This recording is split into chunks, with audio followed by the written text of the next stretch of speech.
Welcome to Taiwan Talk. I'm Alex Lewis. Taiwan is known for its foodie culture. We have a beautiful variety of food stalls in our night markets, and sit-down spots span the spectrum from homely retail restaurants to refined fine dining establishments. If you look hard enough, you'll be able to find food from all over the world here, or at least an approximation of what you're after. One type of cuisine that's popular in Taiwan is Italian food. Italian food here also spans the spectrum from homely pasta joints to refined Italian fine dining. Then there's DiVino, an Italian restaurant in Taipei's Da'an district that serves authentic Italian food without any added pretense. A restaurant with a homely feel, serving up refined Italian fare. Today on Taiwan Talk, we speak to the head chef and owner of DiVino, Enrico Negrini, and his business partner, Sahil Mehrotra.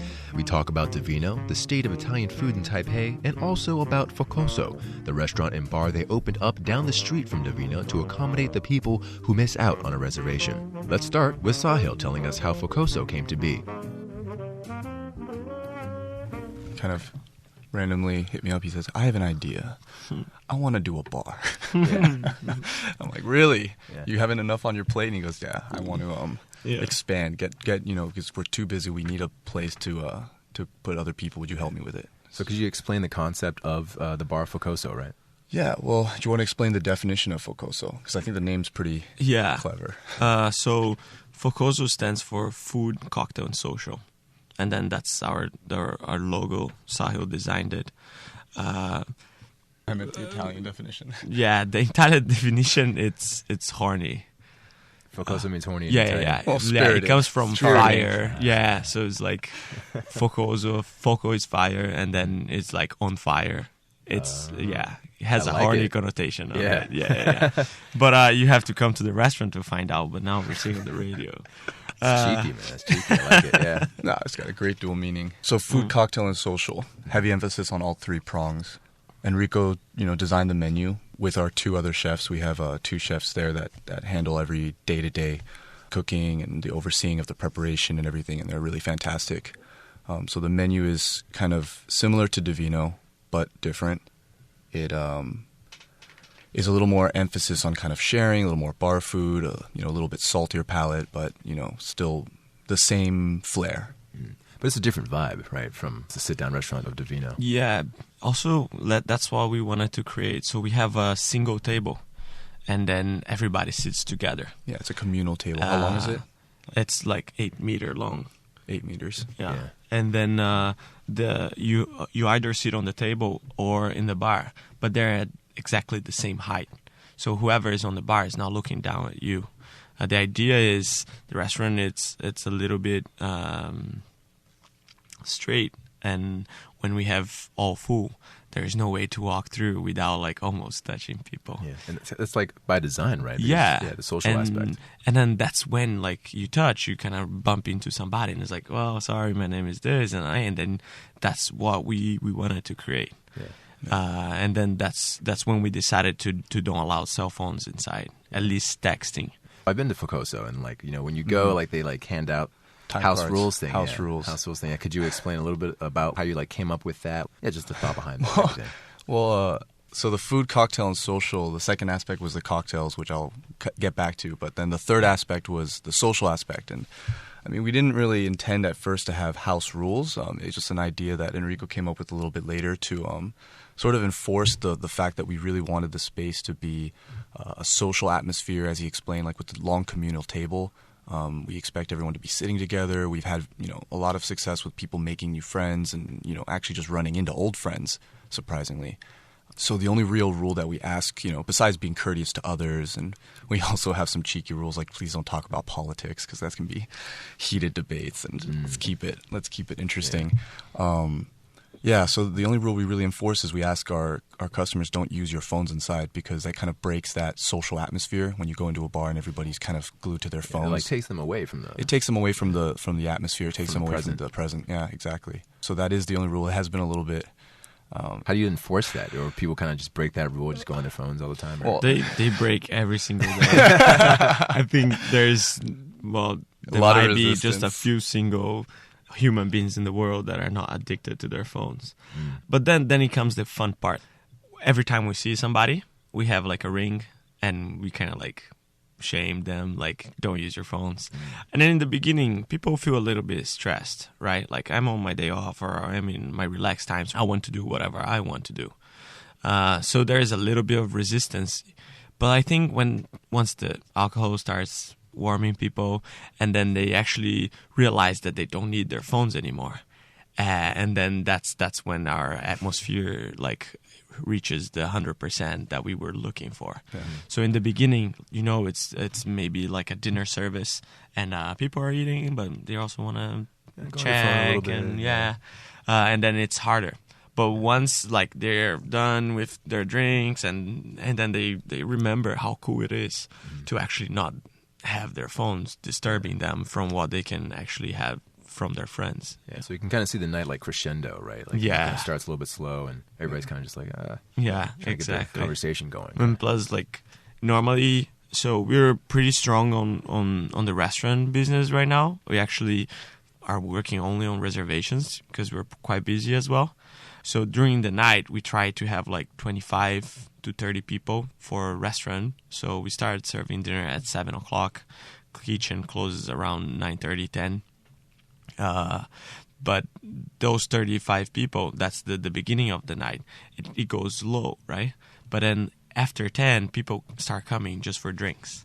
But then the guys that are there for dinner, they don't want to leave because they see the atmosphere, like you said, crescendo. It's like getting better and better. And then that's when we have no problem at all with phones. I see. Yeah, nobody doesn't even touch them. Yeah, usually, yeah. Except for photos. That's our only exception to the rule. Of course, we let people take photos. That's Instagram. Exactly. Well, but that's the point, right? Like, we don't want to have phones, but we also want people to share their experiences. Yeah, we are also like suffering a little bit on the media business, because people come and then of course you say don't touch your phone, and then they take it serious, and then they're having fun, and then they go home and the next day they're like, oh my god, I didn't take a picture. Yeah, how am I going to share my experience? Yeah, and then you cannot share it, and we suffer from that as well, because people say like, oh, it was amazing, I loved it, but then they cannot show it to anybody else. But it's okay. I think it was a business, a marketing decision that we took, same as open 4 days a week. Right. So nobody understands, but right now we open just from Thursday through Sunday, just 4 days. We have 3 days off. Staff loves it. Clients don't get it. Yeah. Nice. But the only thing that we decided in the beginning, it was we open a little bit less days, but we want to have like this atmosphere every time. Right. So we focus on those 4 days. We try to push. We make some specials, like the Sunday pasta. But then every time you walk in at Focoso, there is something going on. There's like new people to meet, and loud music and good food. And that was like the entire idea. Yeah, and good drinks. Yeah. Oh, yeah. So just quality versus quantity first off, yeah. Back to the cocktails. Could you explain that so the last aspect of the food cocktail social that I didn't really explain is we do a lot of kind of traditional cocktails, but we do them with a signature twist. We do our own in-house infusion. So we will infuse, for example, we do green tea, Lü Ta, with gin. And we make a gimlet with that. It's quite nice. We do a seasonal infusion, and for right now it's pineapple with vodka. So we do a pineapple infused vodka martini.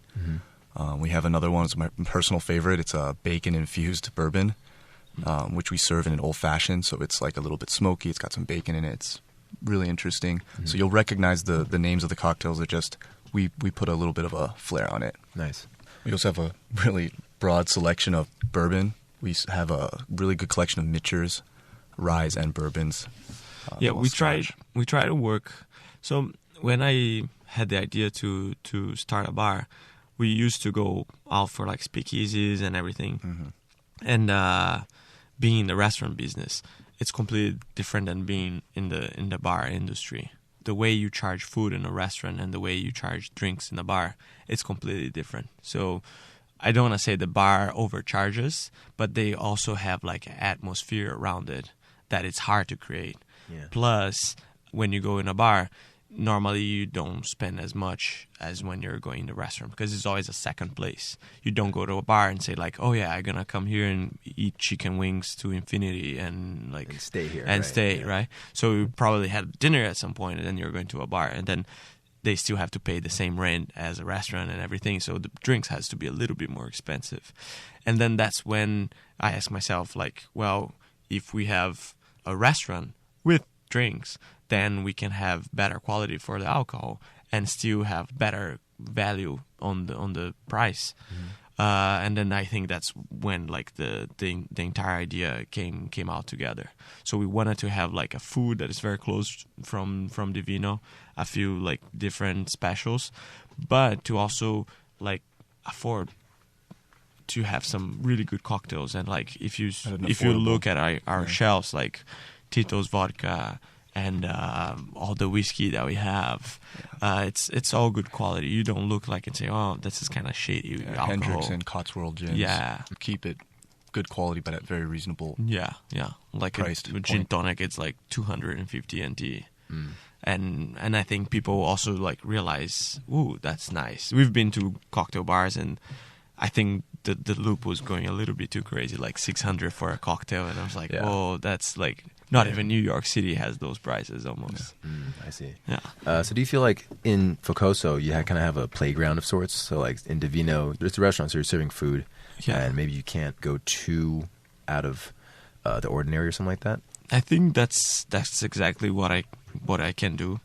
And it's fun because, of course, DiVino is an Italian restaurant, and I think every single person has a very strong idea of what is Italian because they've been to Italy, or maybe they grew up, and a lot of people have Italian like ancestors or influence, or maybe you grew up in an area with a lot of Italian restaurants. So everybody, most of the people, I would say, have like this Italian, like, oh, I know what Italian food means.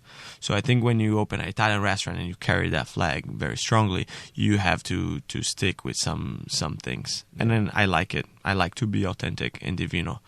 But this week I just received a message from a client that went to Focoso and was like, whoa, the food was very creative. Like, I really enjoy Enrico. Like, you were really like blessed at creating this new thing. And then that kind of like hugged me in a different way. Like the same way you go to DiVino and it's like, oh, that's exactly what I was expecting because I wanted something authentic. Then you go there and you're like, whoa, this is like it blew my mind. It's also creative. So in a single place, you can never have that. I can never say like, oh, this is authentic. Oh, this is also creative in a single restaurant. I think it's hard.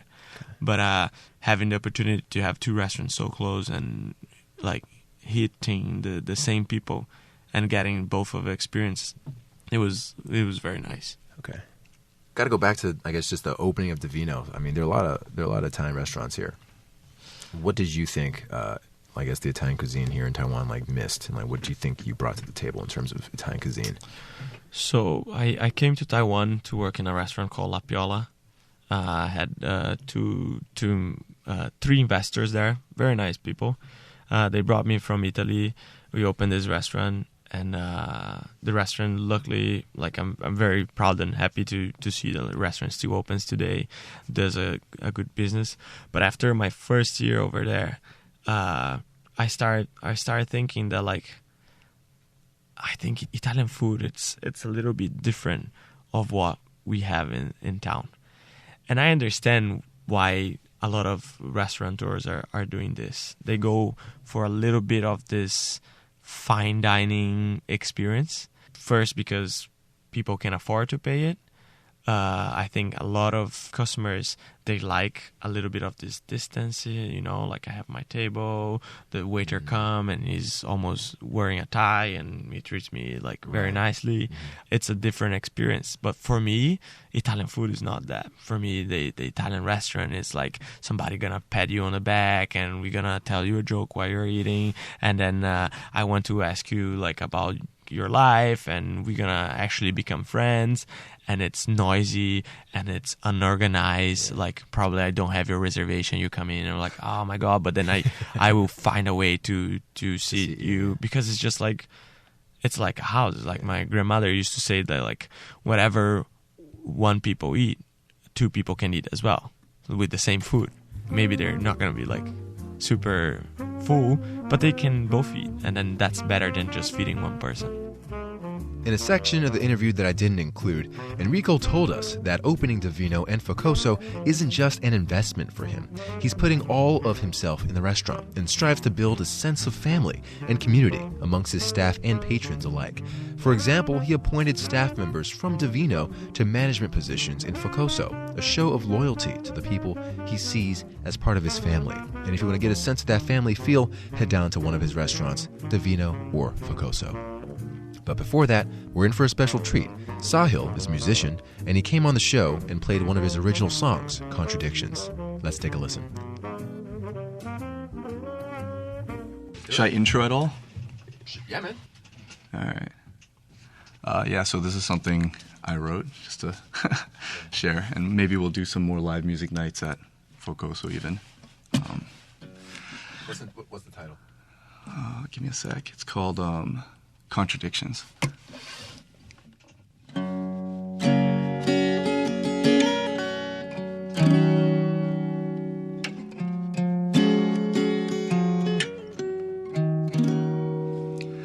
I've been told it's ill-advised to take you out to dinner.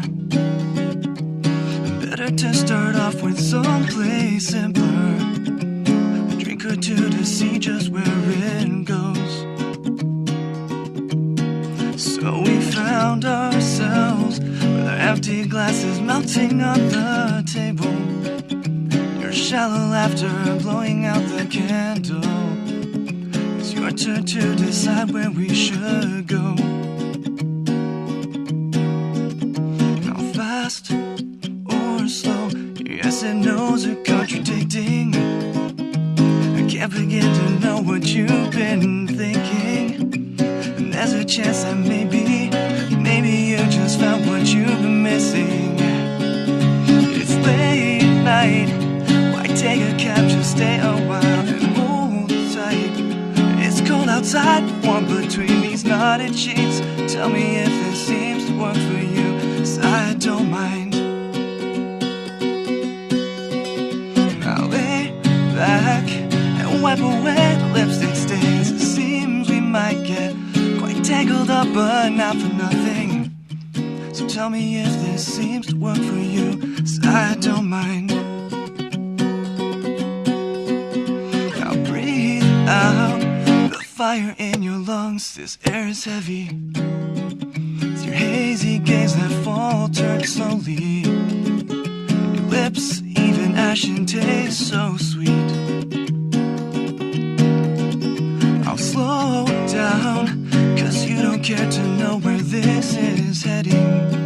You're holding back, maybe only slightly. 'Cause I know this road hasn't been so easy. Now stop and go. Your yes and no's are contradicting. I can't begin to know what you've been thinking. It's late night, why take a cab, just stay a while and hold tight.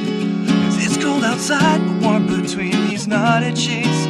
Tell me if it seems to work for you, 'cause I don't mind. I'll lay back and wipe away the lipstick stains. It seems we might get quite tangled up, but not for nothing. So tell me if this seems to work for you, 'cause I don't mind. No, I don't mind. No, I don't mind.